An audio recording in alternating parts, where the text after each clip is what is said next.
Let's see here. I'm going to play a trick. Okay. I go to data validation. I go to text length. Okay. And I just say equal to 1, or rather less than 1. Okay.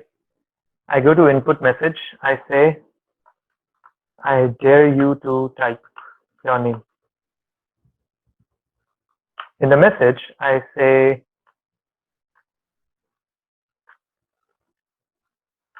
I'm just kidding. You can and you have to.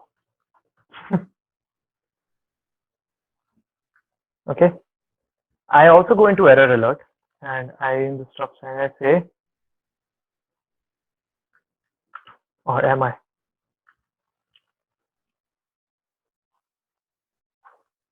Okay, I'll explain what all is going. I'm just starting and setting the tone of it. Okay, I have this cell here. Okay, I'll highlight it as yellow so that you are aware of it. Whenever I scroll to this cell, it gives me an input message. I dare you to type your name. I'm just kidding. You can and you have to. Okay, I try typing a name, right? I try typing Yuja. Right, when I press enter, what happens? Oh, it gives me error. Or am I? Whether he's kidding or not, or what it is. Right, I know it's a lame joke or lame example, but that actually clears 3 of your concepts directly. Right, so what are these 3 things?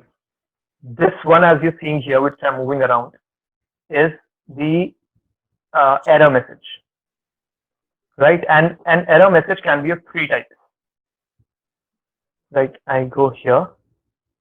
So show error after the invalid data is insert. If I just remove it, it would not show any error. Okay, but that's not the correct essence of data validation. We should ideally select it. And in style, there are 3 options. Whether it's a stop, a hard stop, it will not let you punch the data into the cell. In warning, it will just give you a warning and it will ask you whether you want to continue with it or not. And in information, it will not even ask you. It will just show you an information that you have inputted a correct data, whatever message you want to send, right? And you just have to press OK.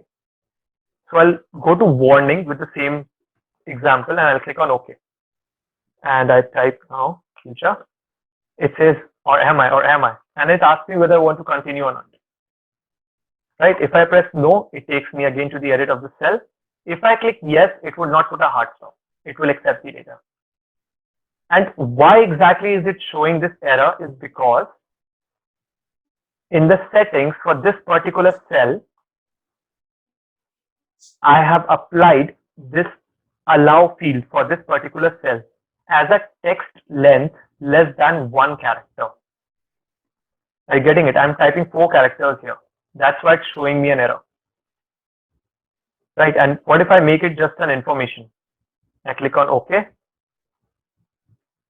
I type here another, I type here, try 1. Click on OK. Now it just gives me an information sign. Says me, you've inputted wrong data. Okay, just going a bit on a formal note as to how you can apply it. You can just say erroneous input, and you can say here invalid data entered. Please enter correct data. Okay, that's the formal way of doing it. So when I type try 2, it says the erroneous input, invalid data entered, please enter the correct data. But of course, this one is an information piece, so it will let me input the incorrect data. If I again go and select the stop icon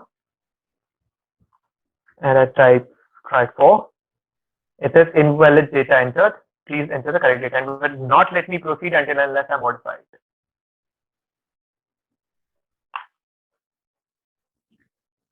Getting it? Was this interesting? This is how you can restrict the users to input a specific item only into your cell. We'll go through what type of inputs are there. But did you get the error message? Did you understand what type of error messages are there and how to apply them?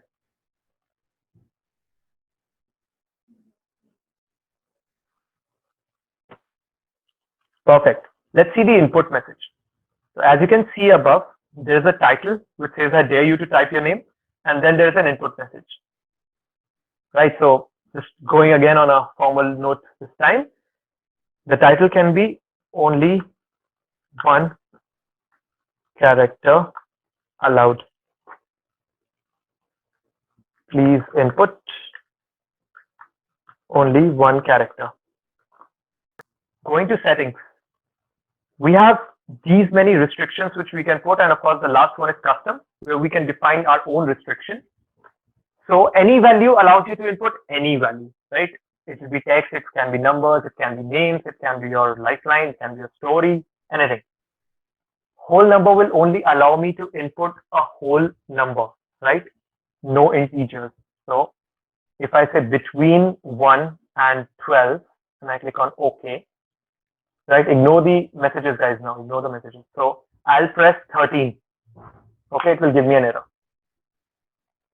right? But what if I press 9.56?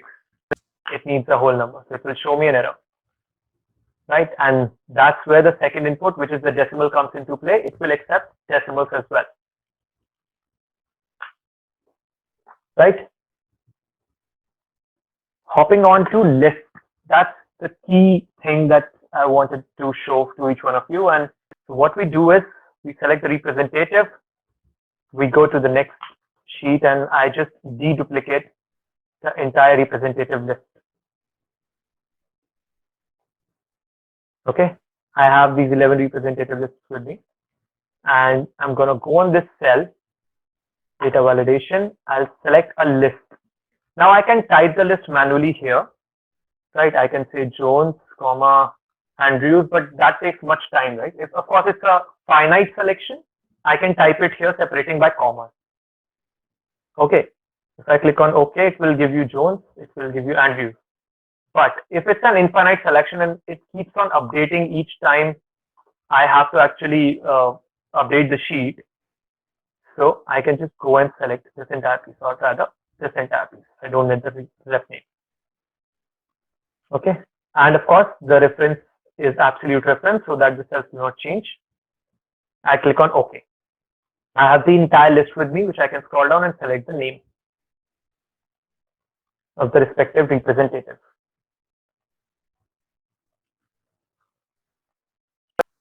Okay, just the last thing I want to show you guys, that's on data validation. It's the circle invalid data. Okay, so what we selected here is, it will not let me put anything else, right? I'll just change the conditional formatting quickly for one of the cells.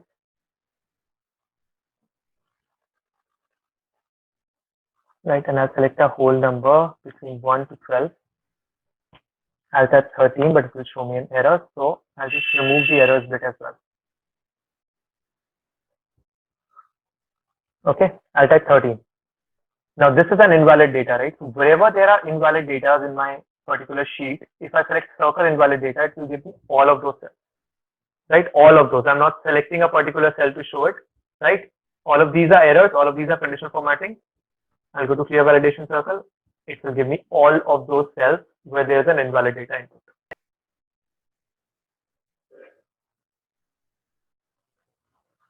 Right? I can just clear the validation circles from all of them. If I want to apply them again, I can select circle invalid data. It will give me here. I'll correct this one. The error goes. Clear validation circles. Do it again. Only 3 remain. Thanks for watching, guys. Check out the description for further details about our Facebook page, our website, and don't forget to share this useful content with your friends and family. Please like, share, and subscribe to our channel, Yuja Mascot Consultancy Hub. If you want to become the part of our WhatsApp group, please mail us on the email ID mentioned in the description. Thanks everyone. Until next time.